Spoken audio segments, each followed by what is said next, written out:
sejam muito bem-vindos ao culto da Igreja Batista Esperança em Vila Mariana. É muito bom ter você aí, muito obrigado por estar conosco assistindo agora ao vivo. Se você está assistindo depois, que Deus te abençoe. Aproveite esse momento, se inscreve no canal, deixa um like no vídeo e, para não perder nenhuma das nossas programações e outros vídeos, ativa o sininho para você receber todas as notificações e não perder nada. Vamos dar início ao nosso culto, vamos começar cantando É Teu Povo, e nós estamos ansiosos por estarmos juntos, mas em todo esse tempo nós adoramos o Senhor em espírito e em verdade. Nesse momento nós estamos juntos.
Boa noite, irmãos.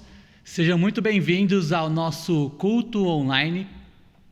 Esse momento que nós temos separado para que a gente possa adorar a Deus como igreja, mesmo que distantes hoje. Nesses últimos 2 finais de semana de fim de ano, nossos cultos eles foram apenas online, mas gostaria de lembrar os irmãos que a partir da semana que vem, no dia 10, os nossos cultos presenciais, eles estão de volta. Então, não se esqueçam de entrar no nosso site, no link que nós temos disponibilizado durante a semana, fazer as inscrições para esse culto presencial. Lembrando que ainda as vagas, elas são limitadas a 120 pessoas no domingo de manhã e no domingo à noite. Então, não deixe de participar, não deixe de se inscrever, venha cultuar a Deus com a gente, como igreja, de forma presencial também. Esse ambiente online, ele é bom, ele tem edificado as nossas vidas, tem nos ajudado nesse período de pandemia, mas a Bíblia nos ensina a estarmos juntos como igreja, a congregarmos. Então não deixe de participar. Se você tem a possibilidade de estar conosco nos próximos domingos, então faça sua inscrição no link que a gente tem disponibilizado para cada um de vocês e venha cultuar a Deus conosco como igreja. Nesse momento agora nós vamos adorar a Deus com algumas músicas, alguns cânticos espirituais e logo depois do louvor teremos a mensagem.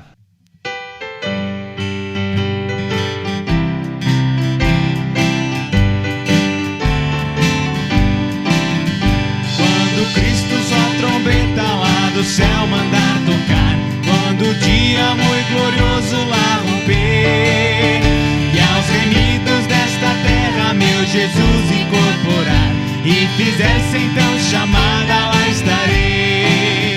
Quando se fizer chamada, quando se fizer chamada, quando se fizer chamada, quando se fizer chamada, lá estarei. Nesse glorioso dia, quando o crente ressurgir e da glória de Jesus participar,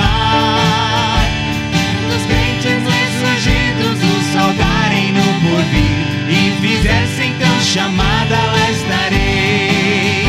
Quando se fizer chamada, quando se fizer chamada, quando se fizer chamada, quando se fizer chamada, lá estarei.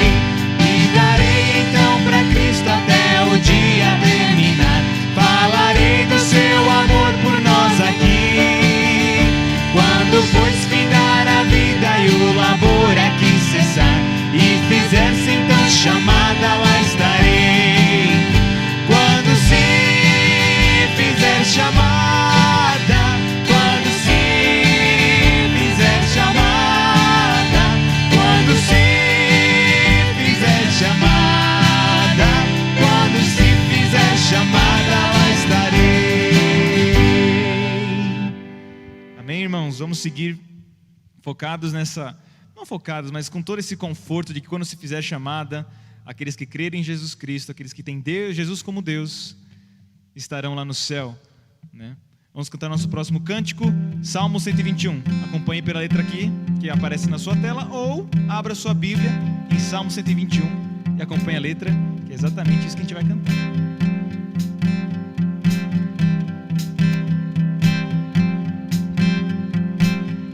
Elevo os olhos para os montes, quem me socorrerá?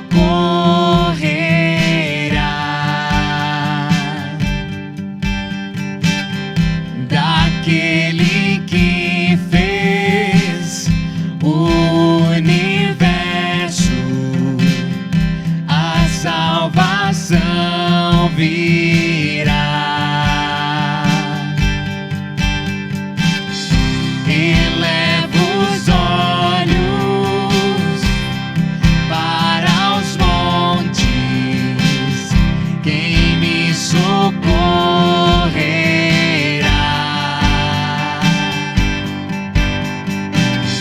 Daquele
É sempre um privilégio, né? Poder falar um pouco sobre aquilo que Deus ele tem me ensinado, aquilo que Ele tem me mostrado através dos estudos.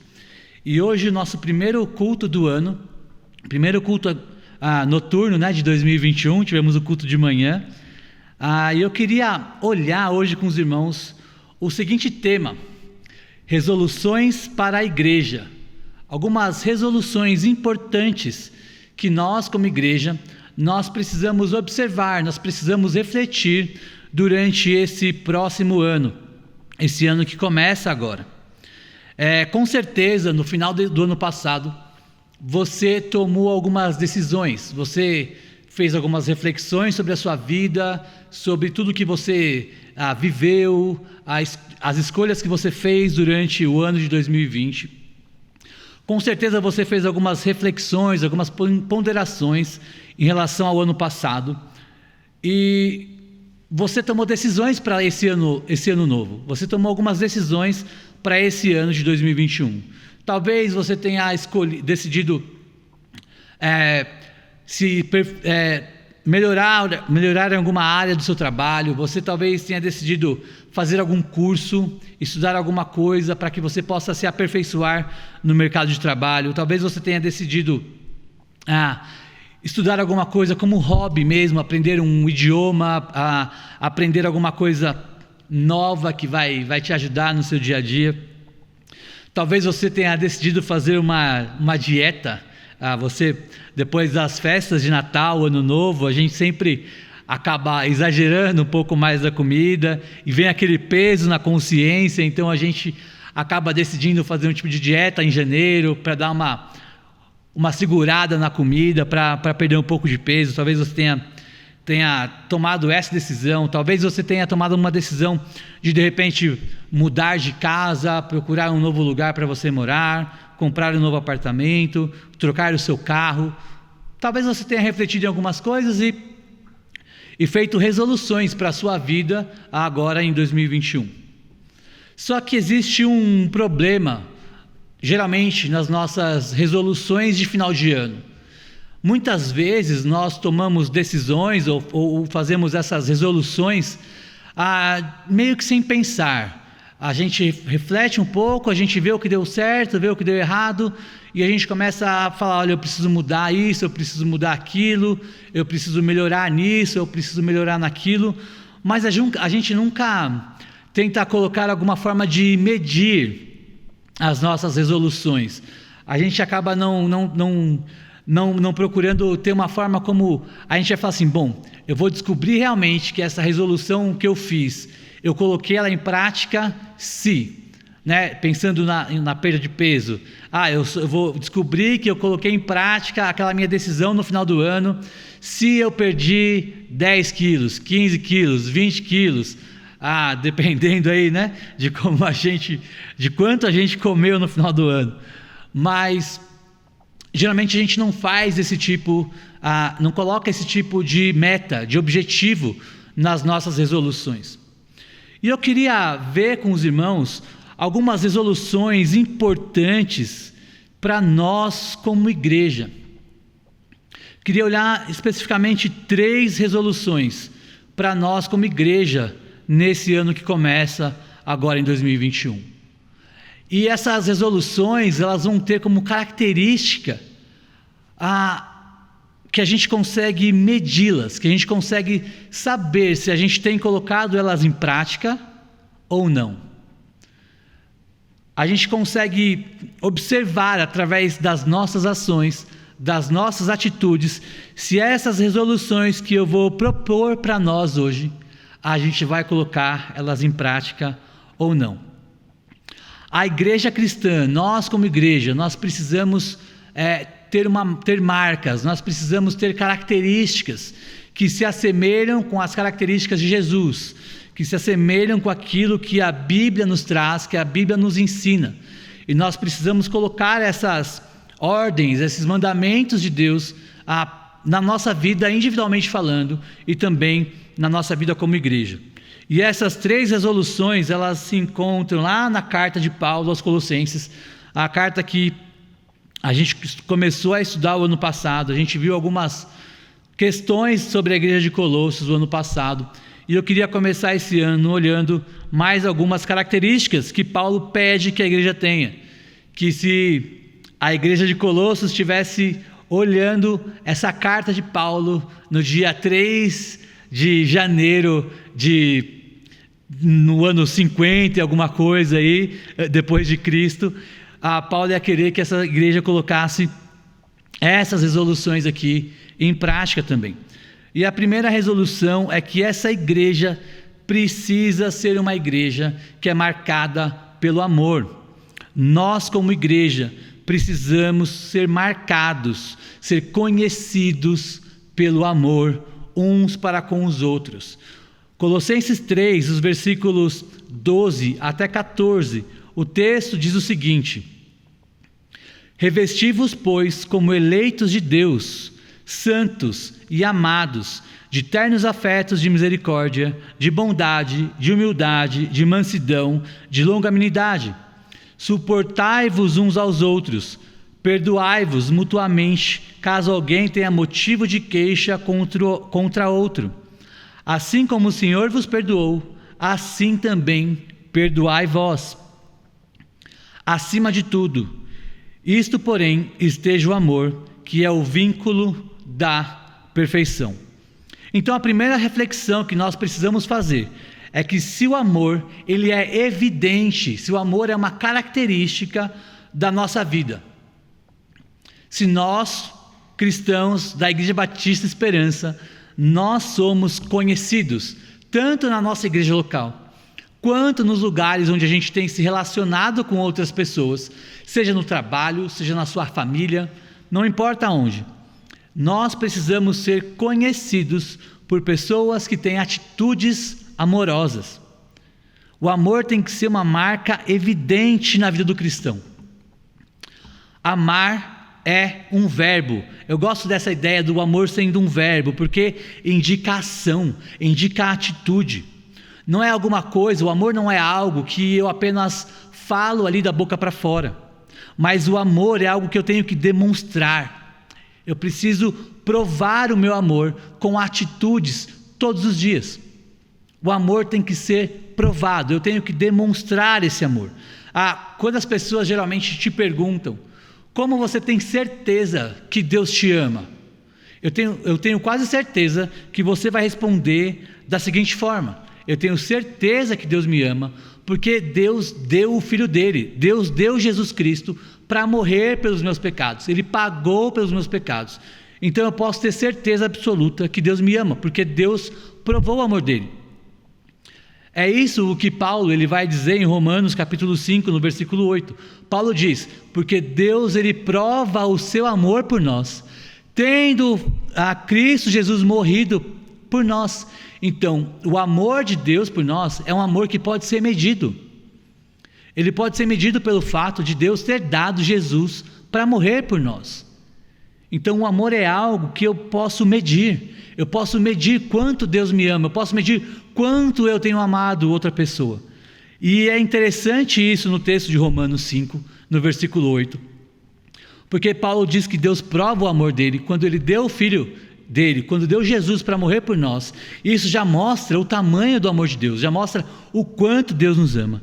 Mas Paulo ele usa uma espécie de superlativo no texto, dizendo o seguinte: ele prova o seu amor por nós quando nós ainda éramos pecadores.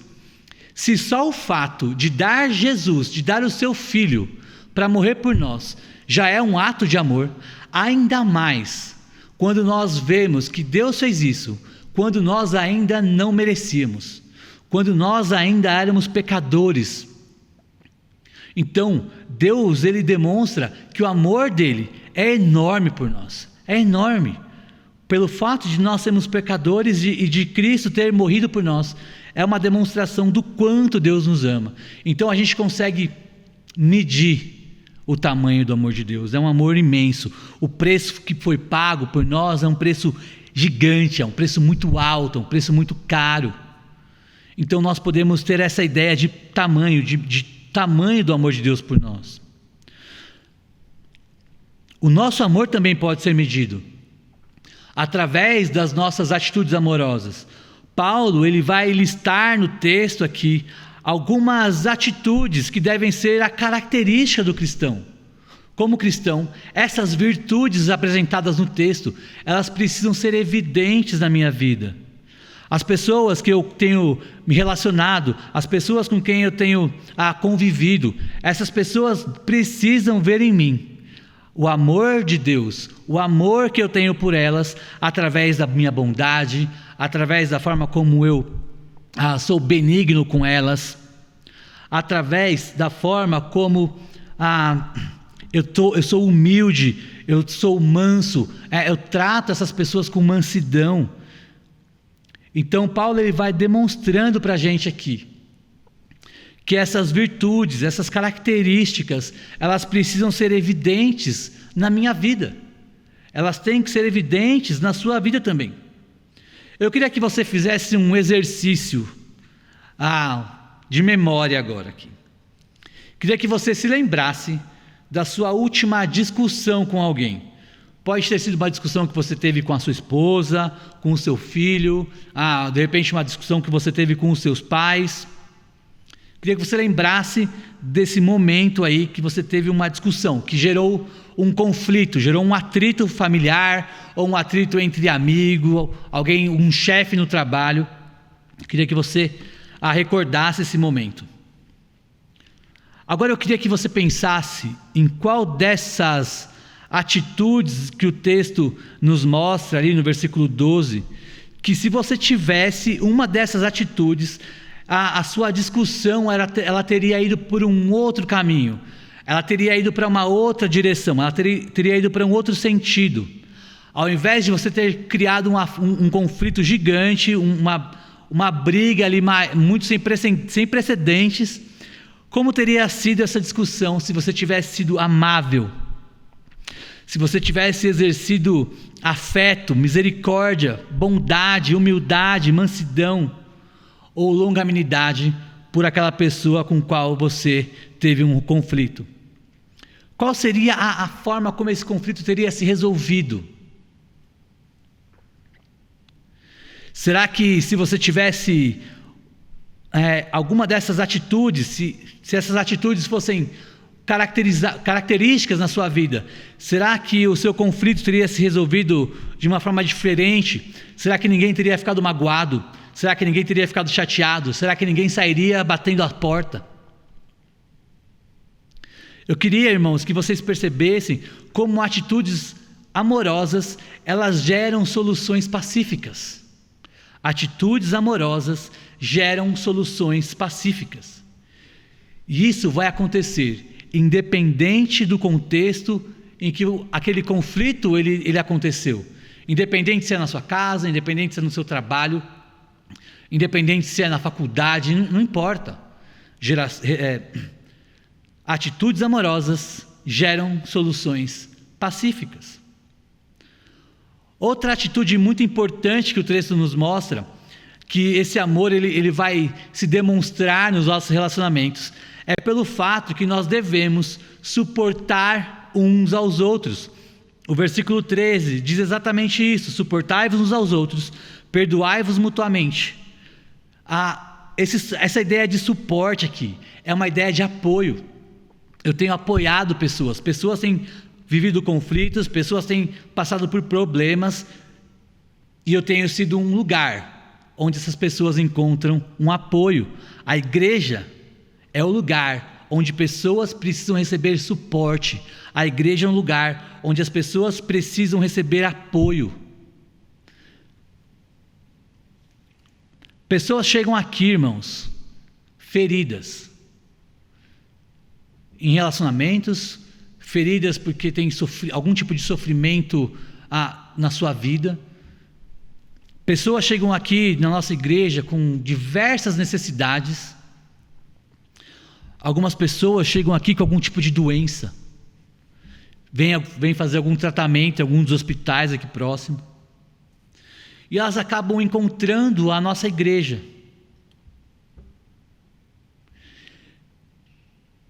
E essas pessoas, elas são pessoas sedentas de amor.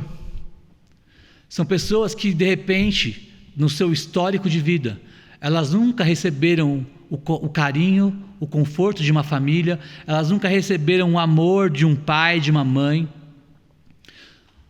Algumas pessoas podem chegar aqui com um histórico de abuso. Essas pessoas vão precisar de apoio. Essas pessoas, elas vão precisar de suporte. E nós precisamos ser o apoio que essas pessoas precisam. Outras pessoas já estão aqui há muito tempo, outras pessoas já fazem parte do nosso contexto de igreja. Mas da mesma forma, essas pessoas elas têm precisado de apoio, de suporte, de irmãos e irmãs que os ajudem nas necessidades que eles têm. Esse suportai-vos também pode ser a ideia de eu estar tolerando alguém, de eu estar assegurando alguém, de eu estar ajudando alguém, no sentido de que essa pessoa, por mais conflitos, por mais difícil que ela seja, por mais problemas que ela tenha, ela vai me procurar e eu vou estar lá junto dela, ajudando naquilo que ela precisa.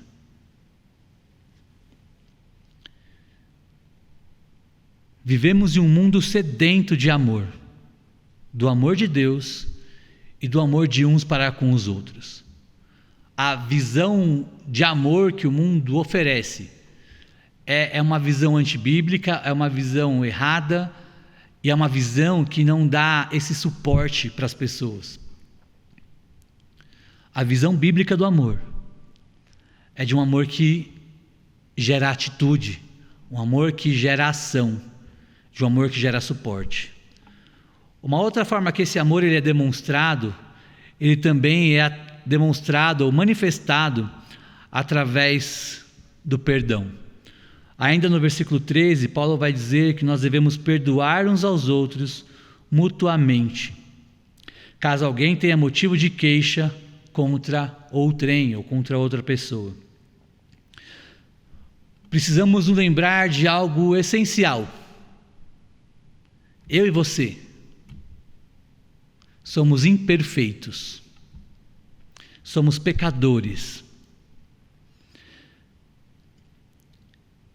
e que precisamos da ação de Deus constantemente na nossa vida. Nós somos imperfeitos, pecadores, e que a ação de Deus, o Espírito Santo em nós, que habita em nós, ele tem que agir constantemente na nossa vida para que a gente consiga a perdoar pessoas, suportar pessoas, demonstrar amor por pessoas.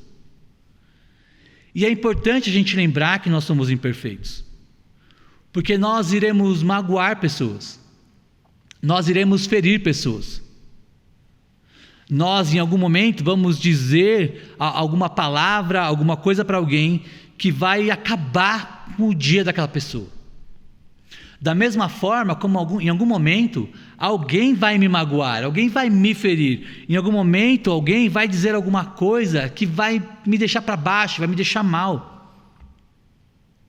Só que a partir do momento que eu entendo que eu sou imperfeito, a partir do momento que eu entendo que eu também faço pessoas ficarem magoadas, firo pessoas, eu preciso entender que eu tenho que perdoar essas pessoas que têm me ferido, eu tenho que perdoar essas pessoas que têm me magoado, eu tenho que perdoar essas pessoas que têm me decepcionado de alguma forma.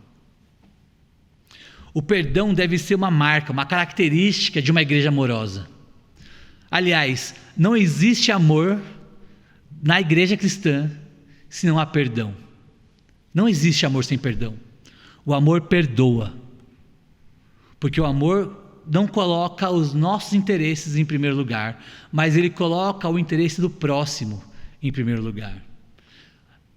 Uma igreja amorosa, em uma igreja amorosa, o perdão, ele restabelece relacionamentos, ele sara relacionamentos, relacionamentos feridos, relacionamentos difíceis, são curados pelo perdão, são restabelecidos pelo perdão. Então, como igreja, nós precisamos demonstrar perdão na vida dos outros. E Paulo, ele dá a referência, Paulo ele dá o nosso modelo de perdão. Ele fala que é assim como o Senhor vos perdoou, assim também vocês devem perdoar. O nosso parâmetro de perdão é Jesus. E há algo interessante aqui. Não existe um pecado, uma única ofensa que você ou eu cometemos contra Deus, que não foi perdoada por Cristo na cruz do Calvário. Todas as nossas ofensas, todos os nossos pecados contra Deus, eles foram absolutamente perdoados na cruz do Calvário. Da mesma forma como Cristo perdoou, eu tenho que perdoar. Não existe um tipo de pecado, não existe um pecado específico que a Bíblia me diga para eu não perdoar alguém. Pelo contrário, se Jesus é a referência, se Jesus é o modelo de perdão para nós, como igreja, todos os pecados que eu cometo, ou que você comete, ou que pessoas cometam contra nós, eles são pecados que devem ser perdoados. E acima de tudo isso, irmãos, no versículo 14, Paulo vai dizer, acima de tudo isso, acima de qualquer ofensa, acima de qualquer pecado que alguém possa cometer contra você, esteja o amor, que é o vínculo da perfeição. Como igreja, nós somos ligados, unidos pelo amor. É o amor que nos une. Por isso que em uma igreja onde não há amor, não há unidade. Por isso que em uma igreja onde não há amor, há divisão, há conflitos, há busca por próprios interesses, há um distanciamento no relacionamento das pessoas, aonde não há amor. É o amor de Deus que nos une. O amor de Deus, provado na cruz de Cristo, é o que me une a você, como irmão em Cristo. E por isso, o amor precisa ser uma marca da nossa igreja em 2021. Como igreja, nós precisamos demonstrar amor uns aos outros nesse ano que começa. Eu queria que você avaliasse os seus relacionamentos, eu queria que você avaliasse a forma como você tem demonstrado o amor por outras pessoas. Como você tem demonstrado o amor por sua esposa, por seu esposo, pelos seus filhos, pelas pessoas com quais você trabalha? Como você tem demonstrado amor por essas pessoas? As pessoas que você se relaciona, elas têm visto em você atitudes amorosas? Isso é para a gente pensar, isso é para a gente refletir, isso é para a gente ponderar como igreja. Se nós queremos ter relacionamentos bons, se nós queremos ter relacionamentos saudáveis, nós precisamos ter atitudes amorosas, porque o amor, ele gera relacionamentos saudáveis, mesmo em pessoas imperfeitas. Mesmo em pessoas pecadoras, o amor vai gerar relacionamentos saudáveis. Então essa, irmãos, é a primeira marca, a primeira característica dessa igreja, de uma igreja saudável. É a primeira característica ou a primeira resolução que a gente deveria pensar, deveria fazer para esse ano de 2021. A segunda resolução que eu queria olhar com os irmãos é que a unidade deve ser a marca dessa igreja também. A unidade deve ser a marca da nossa igreja. Versículo 15, Paulo vai dizer o seguinte: seja a paz de Cristo o árbitro em vosso coração, a qual também foste chamados em um só corpo, e sede agradecidos. Tem uma uma história que ela diz mais ou menos assim. Havia um homem que estava desiludido da vida, alguém que não encontrava mais razão para viver, ele estava passando por diversos problemas, e aí então ele decidiu tirar a sua própria vida. Ele falou: olha, eu vou lá para ponte, uma ponte famosa em Londres, a Tower Bridge, e ele está lá prestes a se jogar daquela ponte. E na ponte vem passando uma mulher vem passando por ali, de repente ela olha, vê aquele homem ali na beirada da ponte, quase já caindo, e ela vai para conversar com ele. Ela começa a se aproximar e ela fala assim: não sei o que você está fazendo aí. E aí esse homem diz: olha, eu não quero conversa, não quero saber de quem é você, não quero conversar, vai embora, segue seu caminho, não fala comigo. E essa mulher disse assim para ele: eu não posso orar por você? Posso orar por você? Eu queria fazer uma oração por você. E aí aquele homem pergunta para ela: você é cristã? E ela diz: sou cristã sim. Aí ele fala: eu também sou cristão. Ela: que legal, eu sou da Igreja Batista. E ela diz para ele assim, e ele diz para a mulher, né: olha, eu também vou numa Igreja Batista. Olha, que legal, né? Ela: muito bom saber, que legal saber. E essa mulher, ela vai se aproximando desse homem. Você vai numa Igreja Batista também? Muito bom. E aí ela diz assim para ele: eu vou na Igreja Batista e lá nós cremos, né, que Deus é o Criador de todas as coisas e que Jesus é o único Salvador. E aí esse homem, ele diz para ela assim: olha, na minha Igreja Batista que eu vou, a gente também acredita nisso. A gente acredita na mesma coisa. E aí essa mulher continua se aproximando dele. E aí ela diz para ele assim: e lá na nossa igreja, nós acreditamos que as pessoas têm que se batizar por imersão. Então você vai lá, se batiza por imersão, é o batismo certo. E aí esse homem diz para essa mulher: irmã, na minha igreja lá também a gente acredita que o batismo é por imersão. Lá todo mundo que é batizado vai dar um mergulho nas águas lá e é batizado. E essa mulher diz para ele, cada vez mais perto dele, cada vez mais próxima dele, ela diz: e olha, lá também na nossa igreja nós acreditamos que um dia Cristo ele vai voltar, ele vai trazer sua igreja, vai buscar a sua igreja, e a sua igreja não vai passar pela tribulação. E esse homem fala assim para ela: irmã, a gente acredita igual, na mesma coisa. O homem já esqueceu que ele vai pular da ponte. A gente acredita igualzinho. Que coisa. E ela está bem próxima dele já. E aí ela diz para ele o seguinte: lá na nossa igreja nós acreditamos que a ceia do Senhor é um mandamento, né? Deus deixou ali como ordenança para a gente, e que ela é restrita.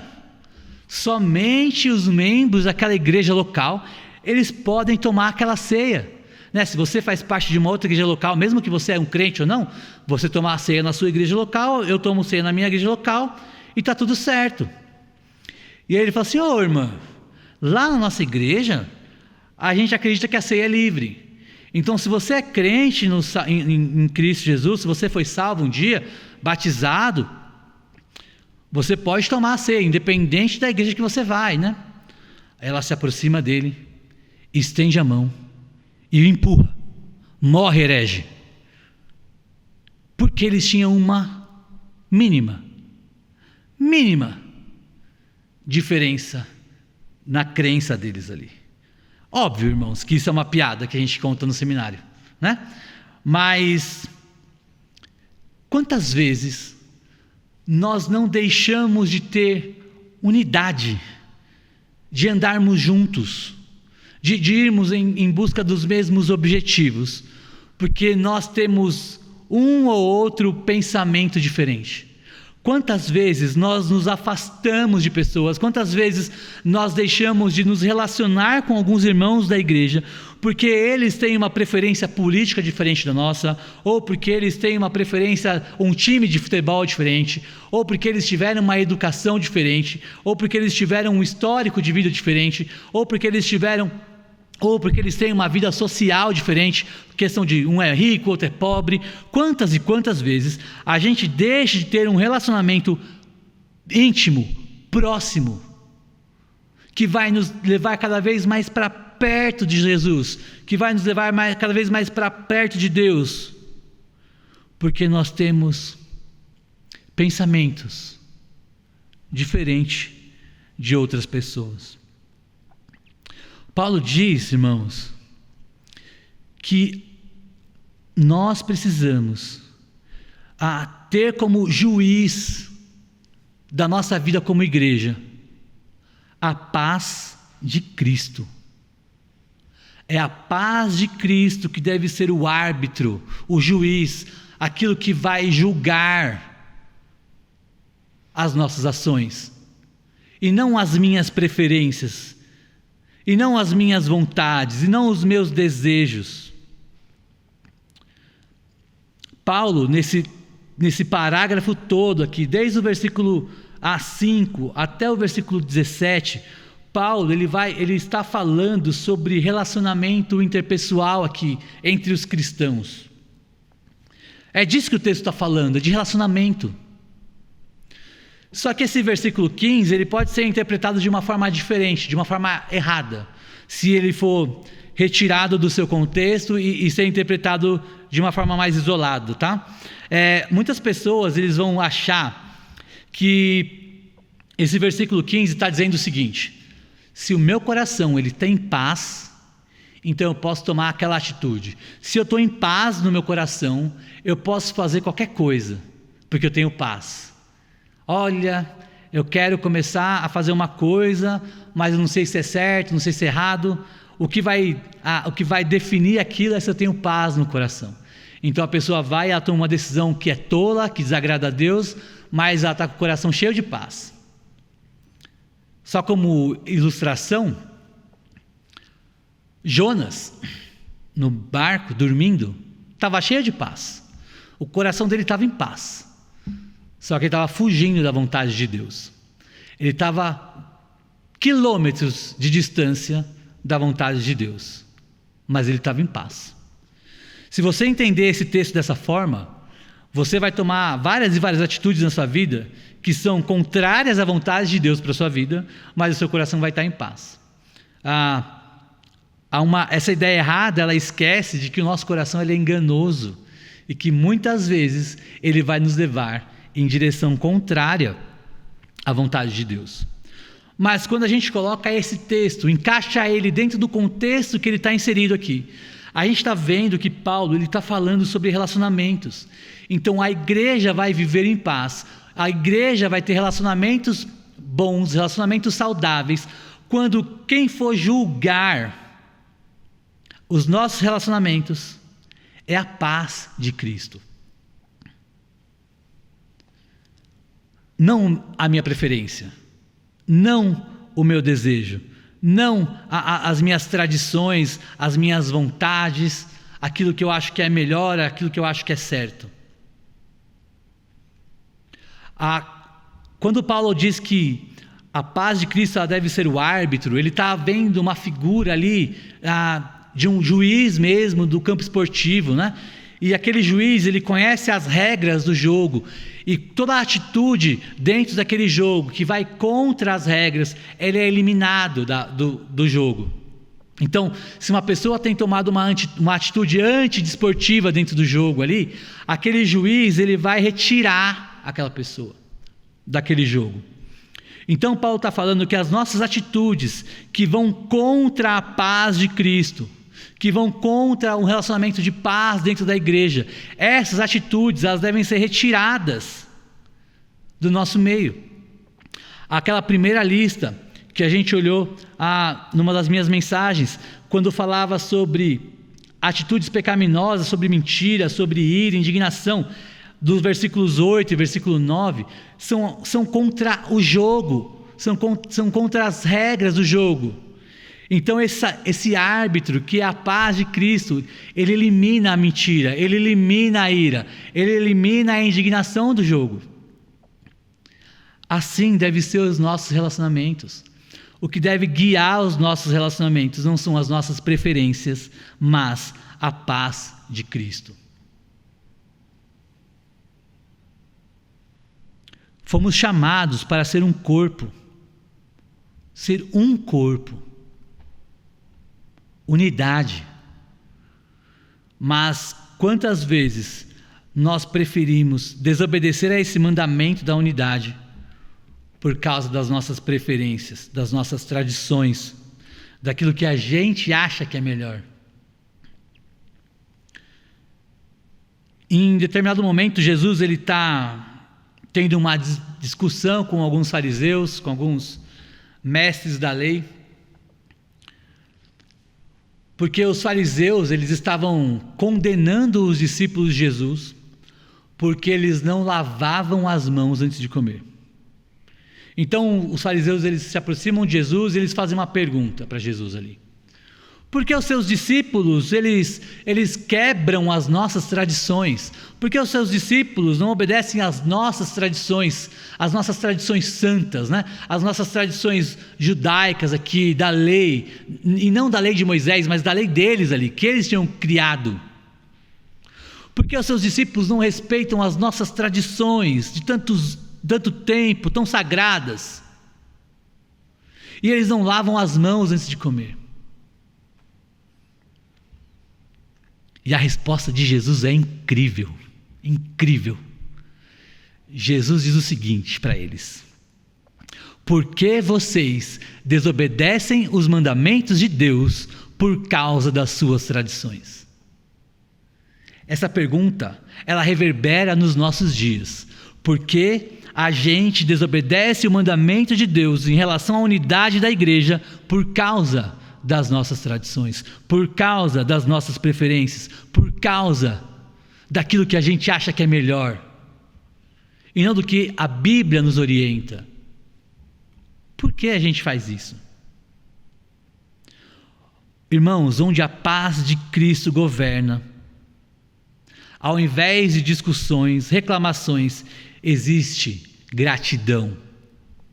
E é por isso que Paulo, no final do versículo 15, ele vai dizer: e vocês sejam agradecidos, vocês sejam gratos porque Deus deu para vocês irmãos incríveis, que podem ajudar vocês no dia a dia, a vocês parecerem cada vez mais com Cristo.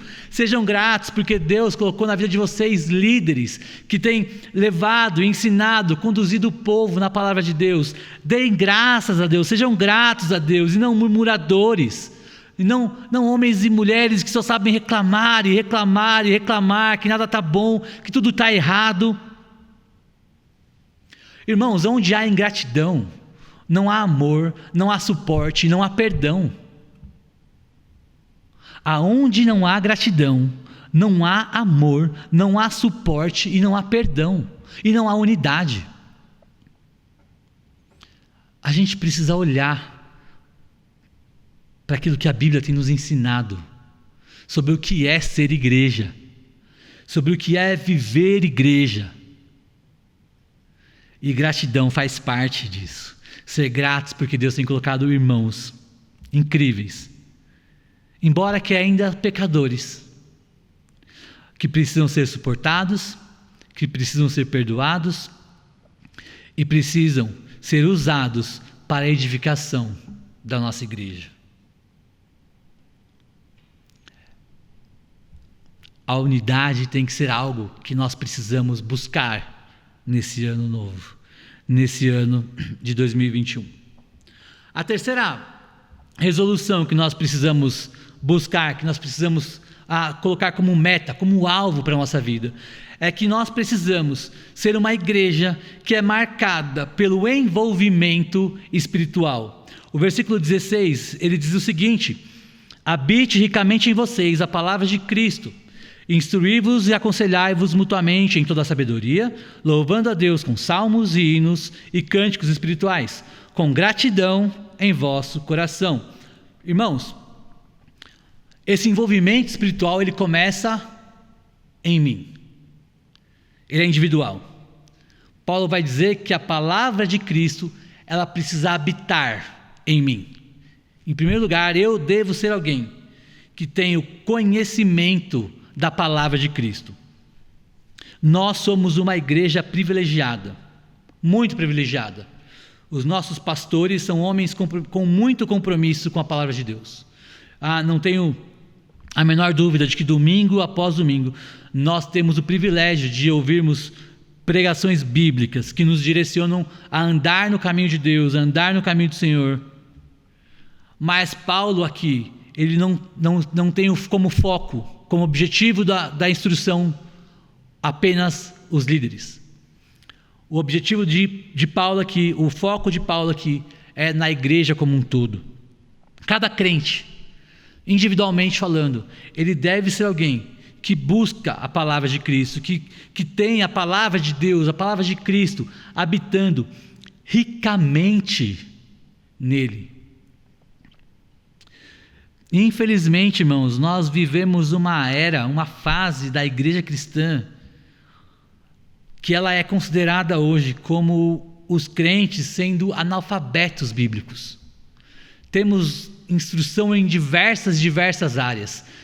Em diversas situações você é muito instruído, você é conhecedor de muitas e muitas coisas, você pode falar 2, 3 idiomas, você pode ter um grande conhecimento em tecnologia, em administração, em economia, em política, em sociologia, em tantas áreas humanas, em medicina, você pode ter muito conhecimento nessas áreas. Mas é fundamental que você tenha a palavra de Cristo habitando ricamente em você. Você precisa disso. É mandamento de Deus que você conheça cada vez mais e mais sobre Jesus, sobre quem Ele é, sobre a sua obra, sobre as suas palavras, sobre aquilo que Ele deixou para a igreja. Você precisa ser um conhecedor da palavra de Jesus e dos seus ensinos. O meu envolvimento individual com a palavra de Deus, o meu envolvimento individual com a palavra de Cristo, ele vai gerar um envolvimento coletivo, onde nós começamos a aprender juntos agora. Então Paulo fala, a palavra de Deus habite ricamente em vocês, e aí então, vocês vão instruir e aconselhar uns aos outros. Vocês vão instruir e aconselhar mutuamente. O ensino da igreja, ele não é limitado à escola dominical, ele não é limitado às pregações, às atividades que são planejadas durante o ano. Existe um lugar dentro do ensino cristão, dentro do discipulado, onde envolve todos os cristãos, onde todos os cristãos eles estão envolvidos com o ensino. Todo cristão é um professor, você é um professor. Embora você não dê aula numa classe dominical, embora você não dê aula numa escola, você é um professor. Através daquilo que você fala, através dos seus conselhos, através da forma como você vive, pessoas têm olhado para você e aprendido de você. A pergunta é o que elas têm aprendido. Aquilo que eu aprendo no meu estudo bíblico individual, na minha casa, no meu devocional diário, ele se transforma em uma instrução coletiva. Isso pode ser em um café, em um almoço, em um jantar. Nós falamos sobre aquilo que nós aprendemos da palavra de Jesus, e assim nós podemos ajudar uns aos outros. Os nossos conselhos, eles se tornarão conselhos centrados naquilo que nós aprendemos de Cristo. Eu sou muito grato por essa igreja, muito grato mesmo, porque diversos irmãos, por diversas vezes, em diversas oportunidades, eles me ajudaram, eles me ensinaram, eles me falaram sobre as palavras de Jesus. É incrível, irmãos, é incrível, porque houve momentos que, por causa desses conselhos, de pessoas que me ajudaram aqui, eu pude ir na direção daquilo que Deus gostaria que eu fosse.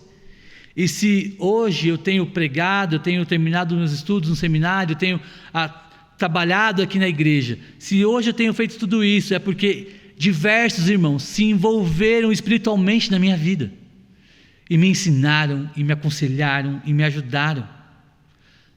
Essa é a dinâmica da igreja. A igreja vive essa dinâmica de ensino, onde cada um ajuda o outro. E essa dinâmica, irmãos, ela é fundamental para que a igreja cresça de forma saudável. Um outro detalhe importante desse envolvimento, desse engajamento espiritual, é que esse envolvimento, ele vai nos levar a uma adoração coletiva. Nós louvamos a Deus juntos. Paulo vai dizer no versículo 16 ainda, louvando a Deus com salmos, hinos e cânticos espirituais.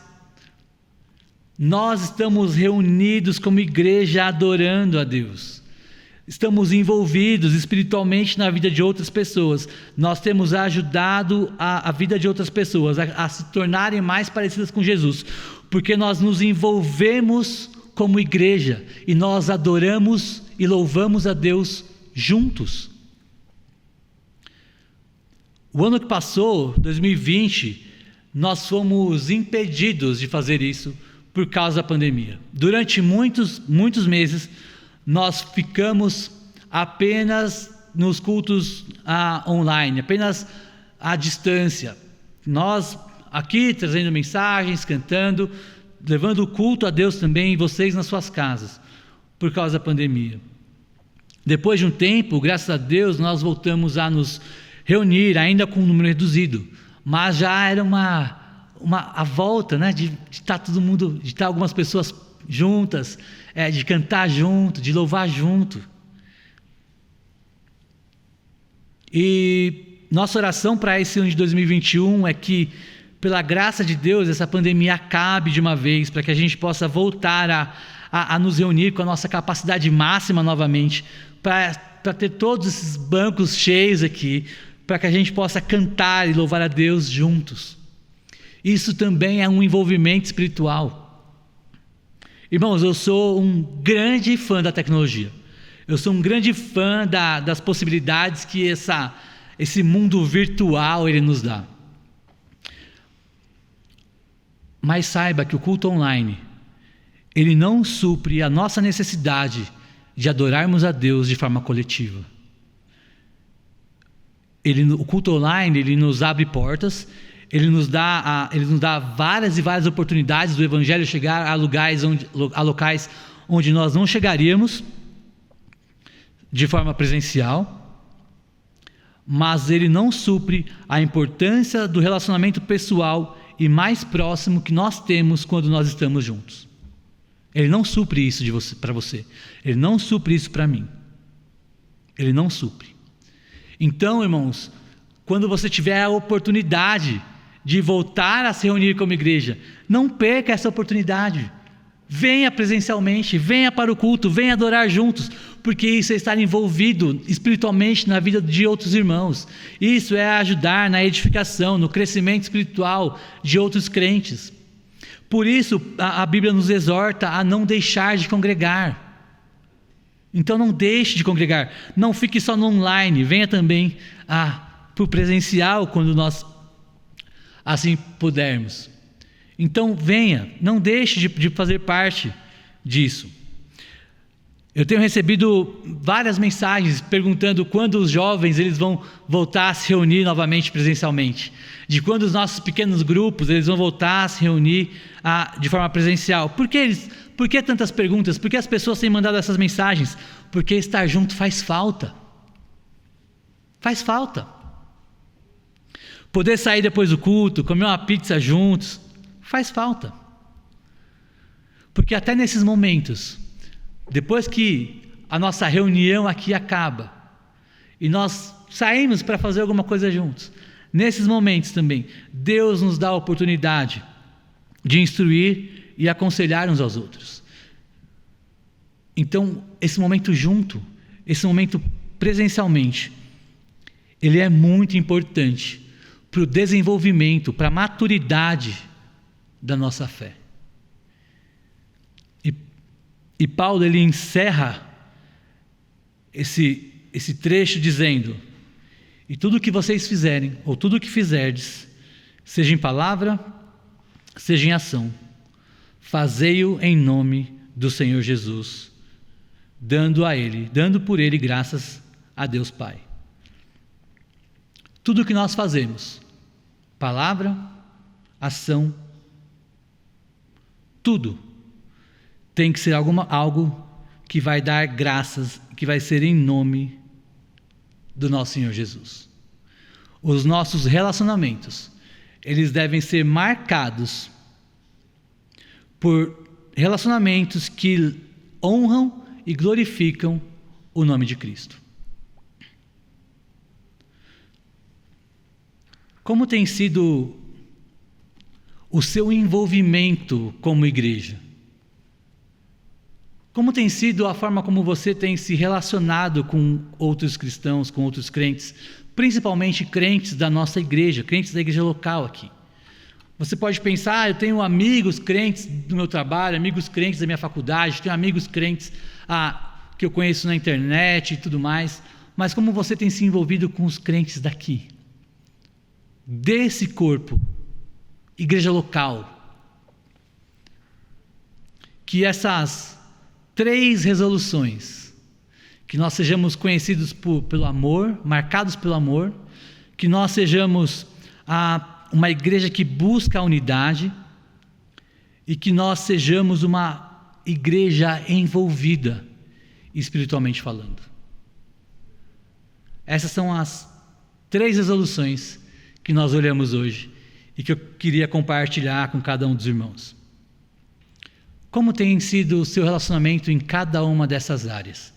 Como você tem demonstrado o seu amor ao próximo? Como você tem demonstrado o seu amor pelos crentes da nossa igreja? Como você tem se esforçado, buscado a unidade? Como você tem se envolvido espiritualmente na vida de outras pessoas? Queria ter um tempo de oração com os irmãos agora. Baixe sua cabeça aí na sua casa e vamos orar. Pai amado, obrigado mais uma vez por tudo que o Senhor tem nos dado. Obrigado porque o Senhor deixou a Tua palavra para que a gente possa aprender mais do Senhor e tomarmos decisões que vão impactar as nossas vidas, que vão impactar a vida de outras pessoas também, Deus. Te peço que como igreja, Deus, a gente seja conhecido durante todo esse ano de 2021 pelo despertar, por uma igreja saudável, por uma igreja que tem amadurecido dentro dos seus relacionamentos, Pai. Te peço isso, Deus, em nome de Jesus. Amém.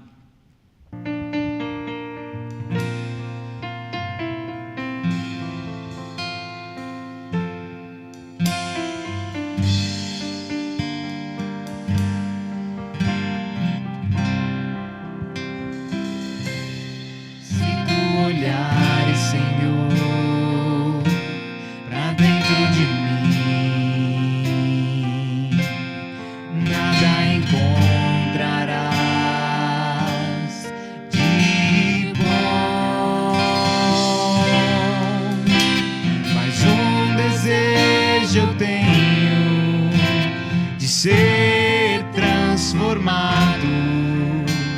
Preciso tanto do Teu perdão, dá-me um novo coração, dá-me um coração igual ao Teu, meu Mestre, dá-me um coração igual ao Teu, coração disposto a obedecer, cumprir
dá-me um coração igual